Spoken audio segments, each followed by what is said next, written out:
go. There you go. Sorry. Had to click, I guess, a little harder. All All right, right. you're set. 6:35.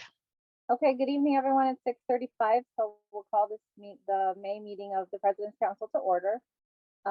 Francis, our president, is on the call, but she's just in transit at the moment, so I will begin the meeting. I'd like to welcome everyone and wish you happy elections if you are having them shortly, or if you've already had them. I hope you were successful. First, I'd like to turn the floor over to my co-recording secretary, Carlos Franco from PS 184, to present the minutes for February and April, because we don't have minutes for March since that was the CEC candidate forum. Hi, everyone. I'm sorry, I'm not home. I wasn't able to go straight home. I had to come to my father and mother-in-law's house. I can't. Can anybody share screen the minutes? Let me see if I can pull them up.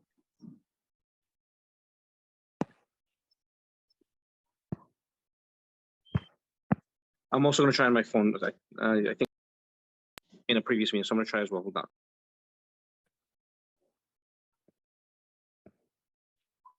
Okay, I was able to pull up the April minutes, but if you want, I can, Esther, if you make me co-host, I can share my screen. You are Thank you co-host. so much. I am? Okay, great. So hold on, let me start sharing.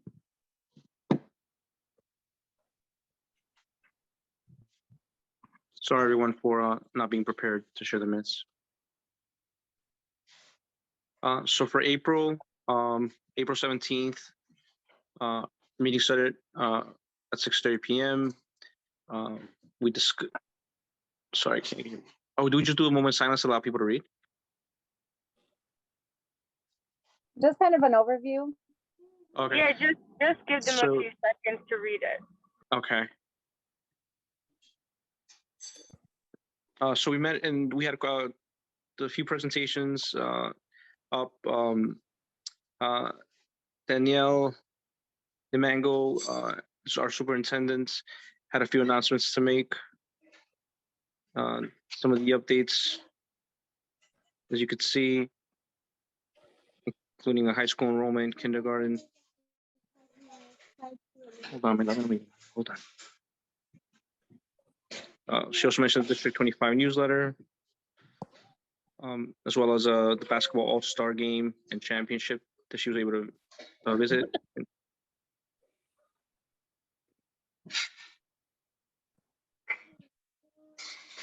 So future plans to have basketball and soccer unified teams.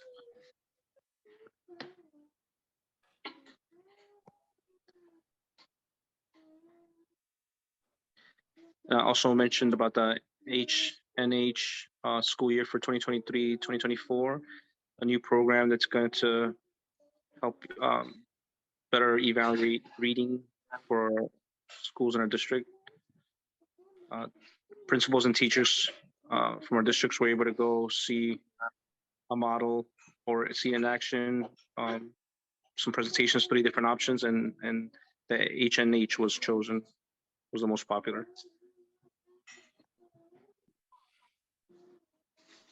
And so a reminder to all our PTA presidents to make sure that they bring this information to allow pathways to improve communications with questions for parents in your own schools. So that if they have any questions, that we could be that bridge to help that process.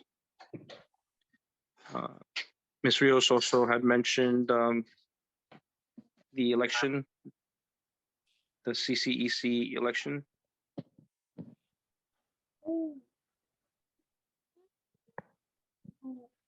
She went over overview about the communities, education council, and the additional groups.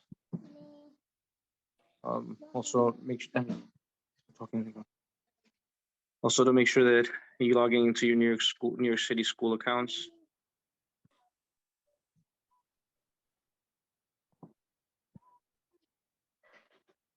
And then the steps outlined in order for you to register and then be able to access your account.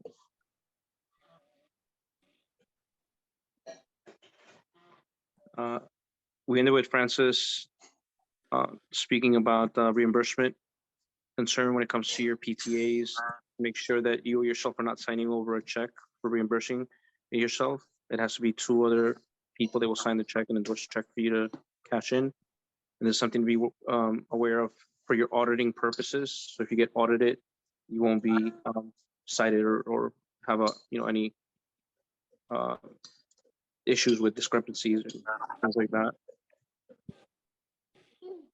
And then we went into the virtual elections for the upcoming. I don't know if all the schools or schools have already started. Your schools have started, but at least at the time we had discussed about the nominating committees, making sure that anybody who's not going to be running again for next year could be part of the nominating committee, or parents that are graduating out, or new parents, where their kids are joining kindergarten, would be a good example of choosing people to join the PTA. When we held a mock election, and we went over the process of nominating on the floor, using the nominating committee advertisement to have some people before the meeting, and then how to go through the process on if somebody's running unopposed or somebody's running opposed, and also the option of having a co-president or co-position, but you have to announce it before that position is closed. Once it's closed, that's it. You're stuck with whatever individuals were decided to go into that election, that next part of the election.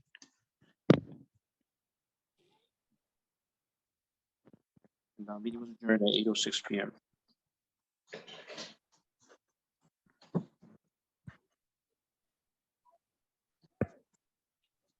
Thank you so much for sharing that. You want to go ahead and go through the approval process, and I'll try and pull up the ones from February.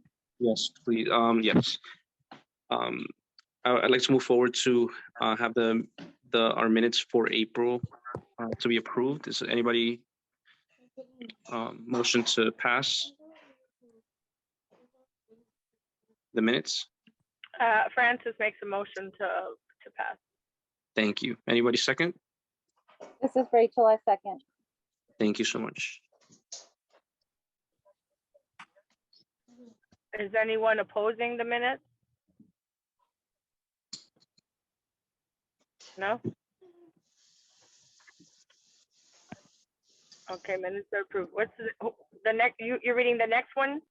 Yes, I pulled them up. I'm gonna share my screen now, and these will be the the minutes from our February meeting.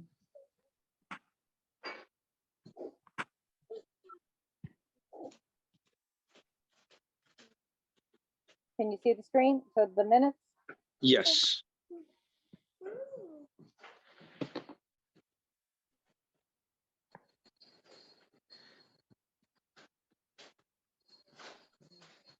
We discussed President's Week.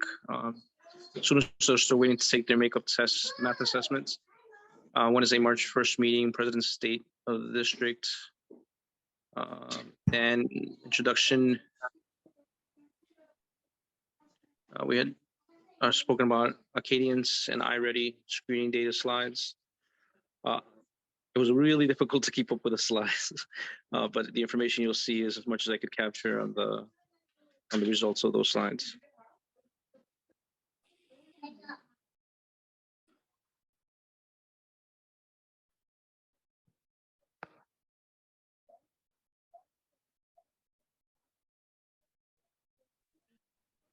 So everyone, we also saw slides on the iReady math performance with results for the Hispanic learners. They had been much lower than the other groups. And then we're hoping to have more information that was going to be shared in the near future. It was promising data projected for this year. It's had parent engagement goals.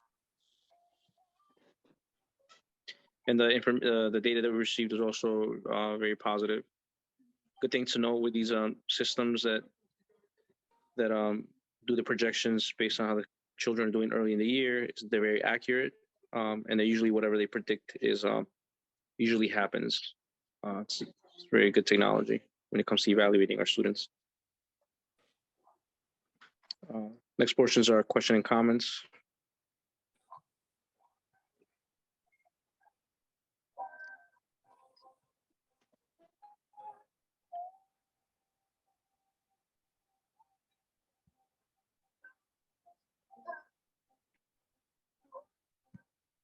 Okay, so discussed our minutes before that, and we went over the approval process. We had a 2023 Education Council election PowerPoint presentation.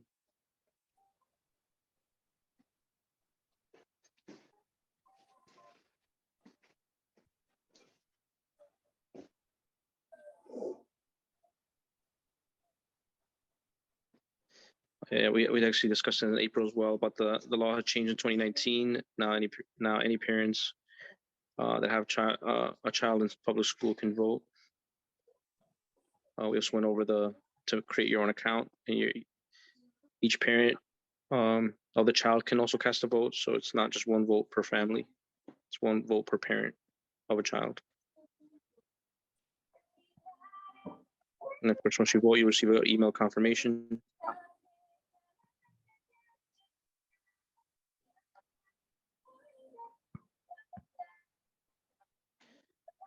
We discussed the position was not a paid position. There's a new deadline for February 26th. And then contact information for the NSCSA website. And it would take around 10 minutes to apply.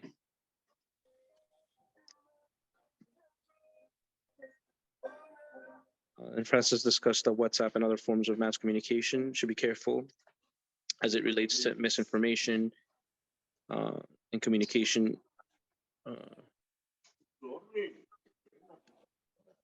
Social media is very important, but we must be very sensitive on what's sent.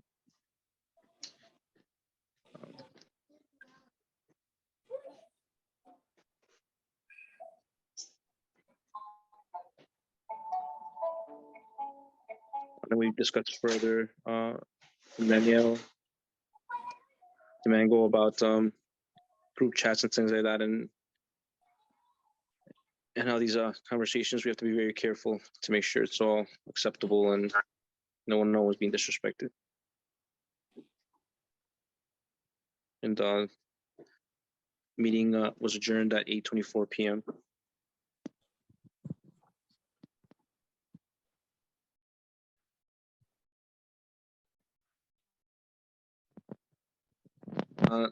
Is there anybody motion to approve the minutes? This is Rachel. I make a motion to approve the minutes. Thank you, Rachel. Does anyone motion to approve? Does anyone second? I'm sorry. This is Annie. I'll second. Thank you. What was the next question? I'm sorry. Does anybody Opposed? Thank you. Does anybody oppose?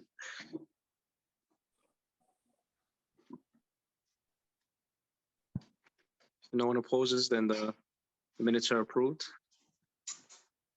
Okay, thank you so much, Carlos, for the minutes for February and for April. Thank you. And bye. Okay, Well, I'm not going anywhere. I'm just gonna put myself on mute and take myself a video. understood. All right, so now I'd like to turn the meeting over to our superintendent, Ms. Domingo, so she can give her superintendent's report. If she unmutes herself first. And thank you for that, Rachel. So I will share my screen, and as I'm sharing my screen, let me just make sure that this is no, let me do this one. Let's make sure we can see it. Can you see my screen?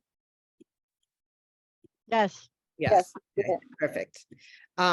So before I share the report, I wanted to actually kind of go back to talk about some of the communication tools that are used, across our schools, and to just kind of go over not necessarily the word unacceptable, but thinking about sometimes in conversations where people will talk about privacy issues, like somebody breaking their arm or somebody having COVID, or it's kind of those sort of conversations that go into something else, where when we talk about the importance of certain apps, I think they can be used. I'm on them all the time. Like, where do I get this letter? What's due tomorrow? I never know anything that's going on. And especially now that my daughter's graduating, I have a question every day. Like, when is that due? Which picture I have to do? Is it a kindergarten picture or a fifth grade picture? You know, so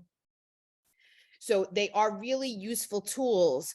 We just have to be clear with parents. It's not a time for you to voice your frustration. I mean, you could always voice your frustration about us. We'd like for you to call us, but not a time for you to voice your frustration about a particular family or a child, or, you know, it really should be when it's PTA sponsored for informational purposes. So that is the recommendation, because we do know that a lot of parents rely on these tools to get them information about, you know, about what's happening at the school. Okay, so this month we were really excited to celebrate National Principal Appreciation Day. As you know, we have some of the most amazing, caring, creative, engaging, dedicated principals who work hard every day in support of your children. So we were really excited to be able to celebrate that. And we are grateful to work with such an outstanding group of leaders. This week, this past week, we also had Happy Teacher Appreciation Week, and I'm going to speak in a little bit about the professional learning that our teachers engaged in during this time. But what I will say is, when I am with our teachers in and able to be with them in a district-wide setting, I just have the opportunity to see how hard they work and how committed they are to your children and to your school community. So we say Happy Teacher Appreciation Week. And I know our PTAs do some amazing things for our teachers, and I want to say thank you for that. This month, we are celebrating Asian American and Pacific Islander Heritage Month. This month serves as a time for us to celebrate culture, history, and achievements of our Asian American and Pacific Islanders in New York City, District 25, and across the country. I know that many of you have already not received, you received the April one, but our May newsletter will come out, as well as our D25 social media accounts with all of the things that our schools are doing in celebration of AAPI this month. Enrollment updates. Middle school offers are available. I know many of you know that. And to access your middle school offers, you go to myschools.nyc, talk with your school counselor, or meet or visit our Family Welcome Center on the second floor of Linden Place. Summarizing applications and placement information was sent out this week. So any questions that you may have, you can visit the summarizing page on the DOE website, which is www.nyc.gov/summarizing. If you have particular questions regarding your child and summarizing placement, you can go to your parent coordinator, who can outreach to our district.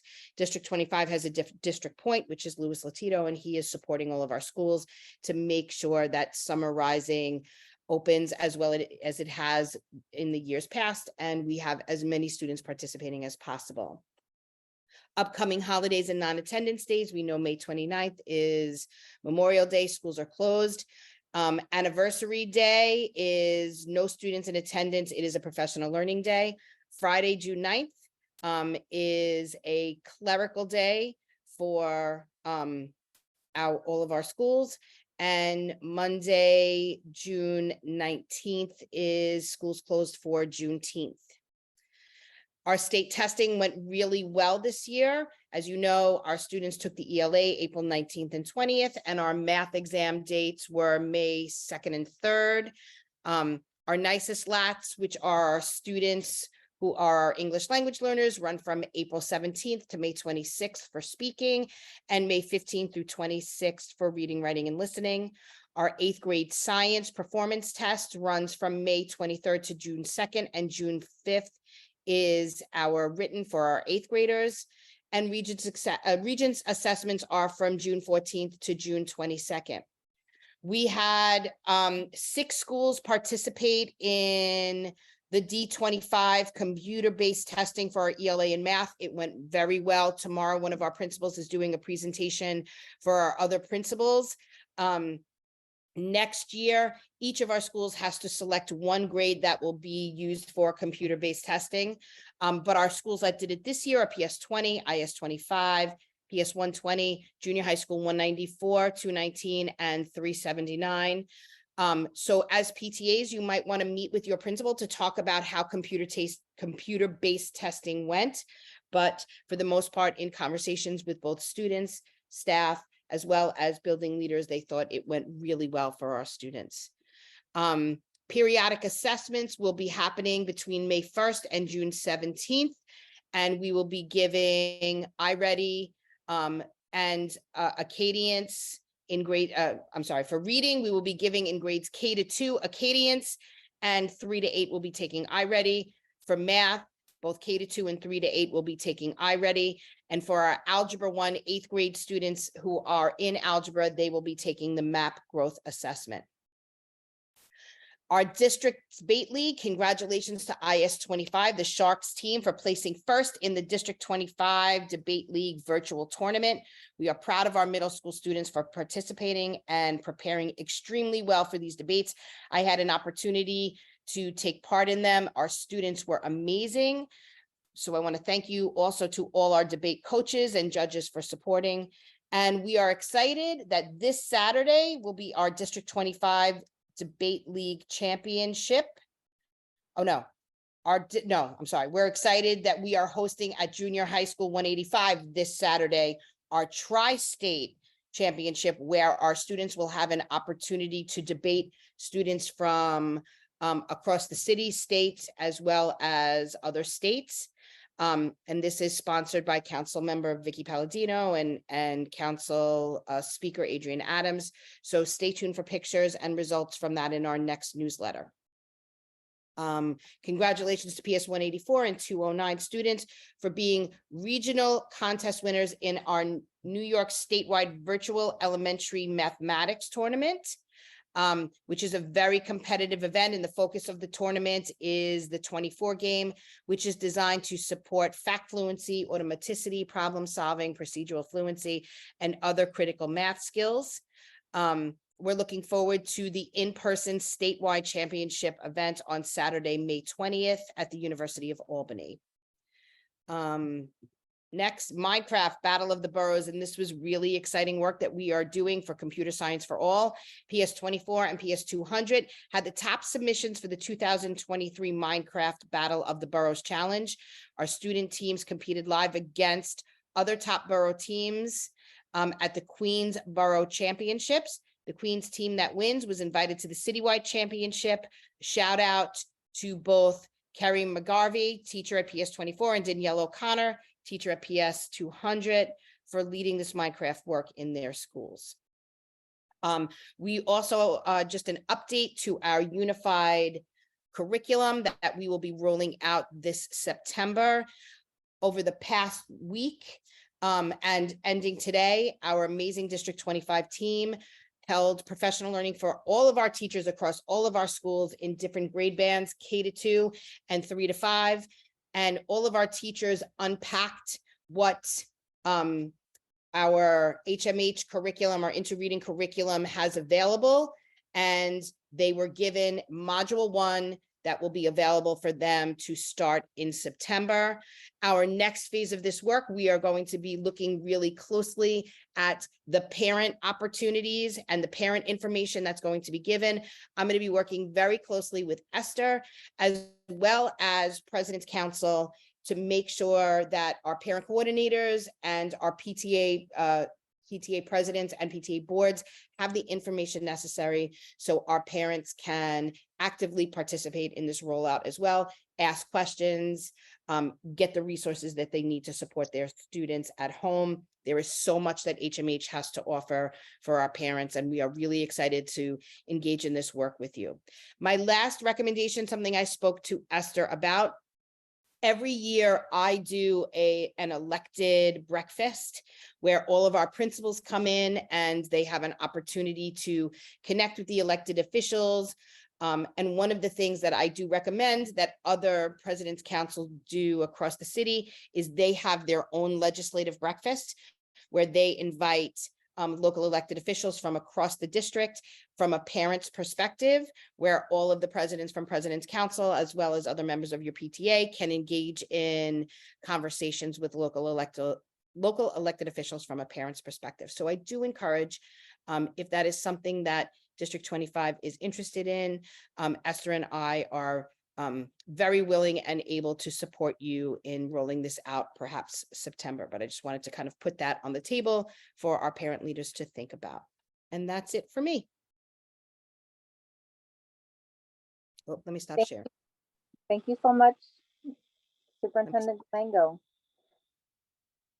Now, I believe Esther wanted to address a few housekeeping items for end of the year functions of the PTA.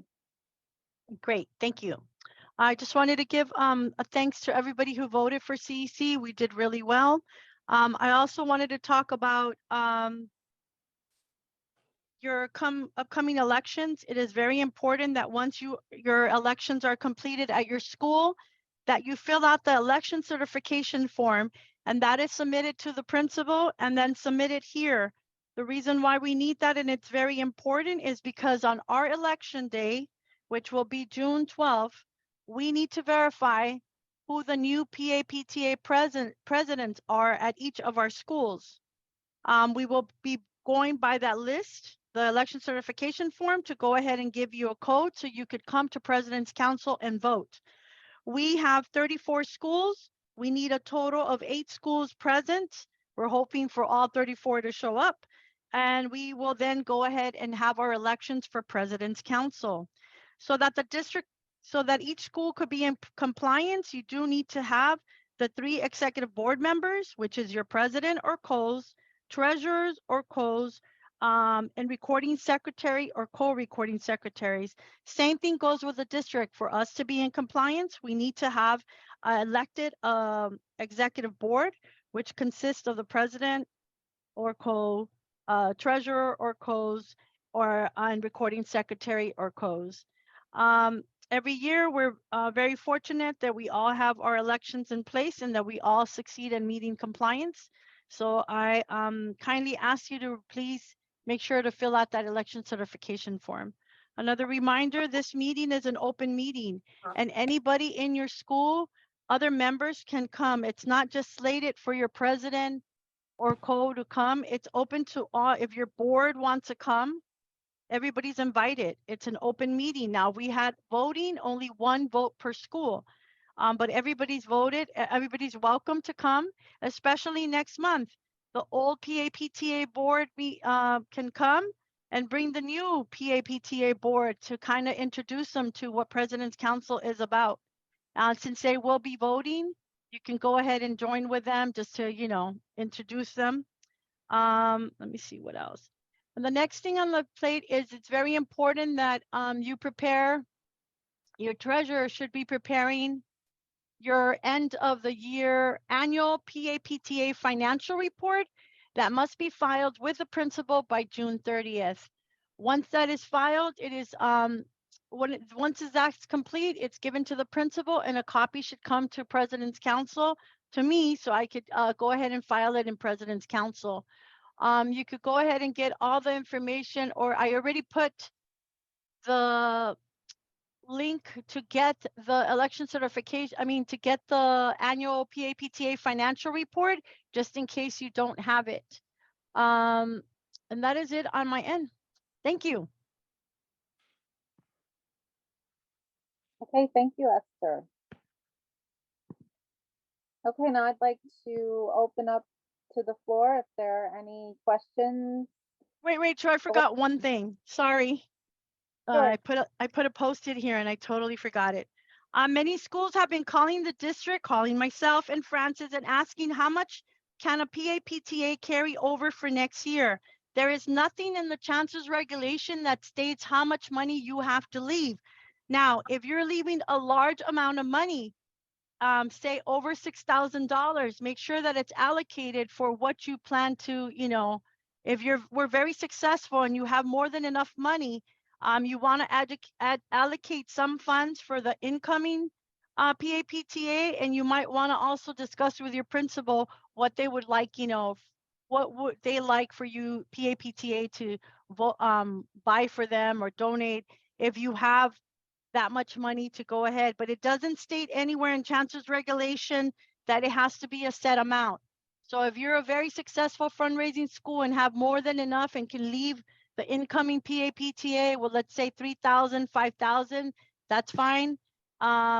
But try to use as much of the money as you can for the kids that was fundraised for this year. But there's been a few schools that have been very successfully fundraising. So again, there's no set limit as to how much you can leave for the incoming PAPTA. Thank you. That's it. Okay, thank you, Esther. Hey, Rachel, one more thing. For those of you who do not know, our next CEC meeting is, hold on, let me just pull it up. I want to make sure I'm giving the right date.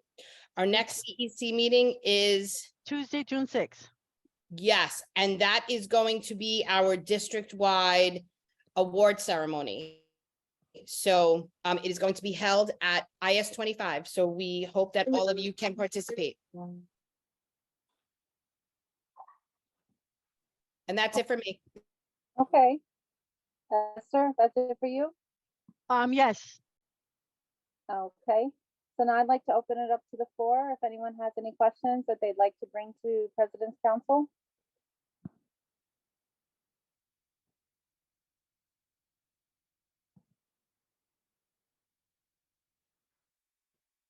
Okay, Francis, is there anything you'd like to discuss before we adjourn the meeting? No, Esther said it all. I just want to, let me just think of like what Esther said about the money being left over. We have to remember that the year that we're raising money are those families that are maybe graduating out, and we're supposed to really spend the money on those students as well. So just keep that in mind. But like Esther said, if it's allocated for next year, then you have a place where it's going. But we just don't want monies to be held in accounts just because. The purpose of fundraising is to support the school, and that's what we want to do. I think that's all. And trying to think. Go ahead. I'm sorry. Again, if any of you need help with your elections, Francis and I, Rachel and all of us are here to help you if you need us to come help. Last year, Francis and I have gone to a few of the elections. But just in case you guys need any help or anything, we're here to help you make sure that your elections are successful so that therefore President's Council is successful and we can be in compliance. Yeah, and Esther, we forgot to mention that elections have to be done 100% in person or 100% virtually. No hybrid elections are allowed. Yes, correct. Thank you. I forgot to mention that. And I think that's it. Rachel, I thank you so much for hosting the meeting tonight, and pass it over to you. Okay, well, that is everything that we have on the agenda for tonight. So if I could get a motion to adjourn the meeting. I motion to adjourn. Okay, and can I get a second? Annie, I'll second. Okay, thank you very much. It's 7:09 and that adjourns the May meeting of President's Council. So have a great night, everybody, and good luck in the elections. We'll stick around if you have any questions. I'll go ahead and stop recording now.